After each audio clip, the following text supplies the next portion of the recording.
Hey everyone, I'm Stonewall from Stonewall Instruments.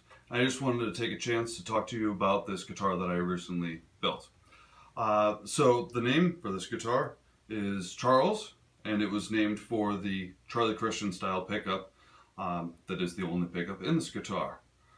So this was custom made for a customer, and he supplied the pine body. This is a one-piece pine body, and the pine was originally a coffee table.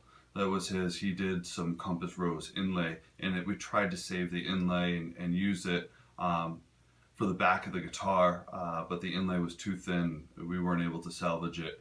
But the tone, the pine itself for the coffee table was really lightweight, really thick. It was about 3 inches thick, and was just going to make a really great body regardless. So we were really excited to do that. So it's a one-piece body, carved top. If you can see that contour on the back as well. To try to keep with the tone that the customer is after, I decided to go with a cedar neck, and this is a Port Orford cedar neck. This is the first time I've ever built a guitar with a conifer for the body and a conifer for the neck. First time ever using a conifer for a neck. I really like it. It is very lightweight, very strong. The tone is awesome, smells great. Definitely recommend it. Definitely will be using it again in the future. Let's see, keeping with the tone for the instrument, we did a lot of rosewood just to keep a nice dark tone. And you're going to see a lot of rosewood throughout this guitar. We've got rosewood for the head cap, rosewood for the fingerboard, rosewood for the Charlie Christian style pickup, rosewood for the tailpiece, rosewood for the knobs, rosewood for the control plate, and rosewood for the plate that covers up the bolt for the tailpiece. Now, we did stainless steel frets and a stainless steel 0 fret, which I do on all of my guitars. If you can see this, the fingerboard bulges out just a little bit on the treble side. Just about 1/8 of an inch. And what that does, it gives you just a little bit more room to bend on the treble side before you actually pull the string off the edge of the fingerboard. It was just an idea that I had because so many Fenders have that issue. Let's see here, we've got a bone nut, despite, not getting any tone out of the nut because it's a 0 fret, but we did a bone nut. We did camel bone for the truss rod cover, and camel bone again for the bridge itself. This is just 2 pieces of bone glued together that I carved. If you can see that, it's got a shape very similar to the Charlie Christian style pickup. Now I made this pickup. It is the bobbin itself has a rosewood top with maple binding,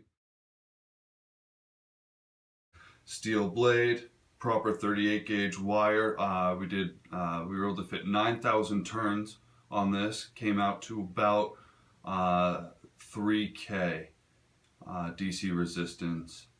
And I used Alnico 6 magnet for this pickup.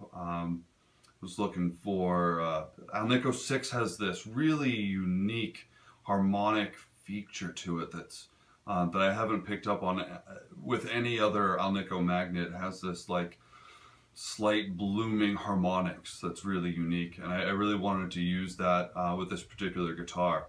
Now you're seeing a lot more controls than you would expect to see with just a single pickup guitar. And the reason for that is we've got a master volume, and then 2 master tones, and then a switch in between those tones. In the middle position, the tone circuit is completely disengaged. In the forward position, controls this tone pot, which is the darker of the 2 tone pots. This one runs on, excuse me a moment, 47 capacitor, and then this one controls, switch in this position controls this tone pot, which is running a 0.01 capacitor. So really dark and less dark. And then, like I said, in the middle position, completely disengaged. So with one pickup, you actually have 3 different tones. You can preset your tone pots to, a preset tone that you're looking for, and then switch in between them. Let's see here. you saw this really quickly. The control plates made out of rosewood are held on magnetically, lined with steel, held on with magnets. There's just a little sweet spot right there where you just press it, pops right off. And it's the same thing with the tailpiece, which is just held on with one bolt. The tailpiece is held on with one bolt. The control plate is held on with magnets. And that tailpiece, rosewood, completely carved. And I wanted a really clean look from the face of this guitar where there was no bolts holding the tailpiece on. There are no bolts holding the pickup on. The pickup adjusts from the back.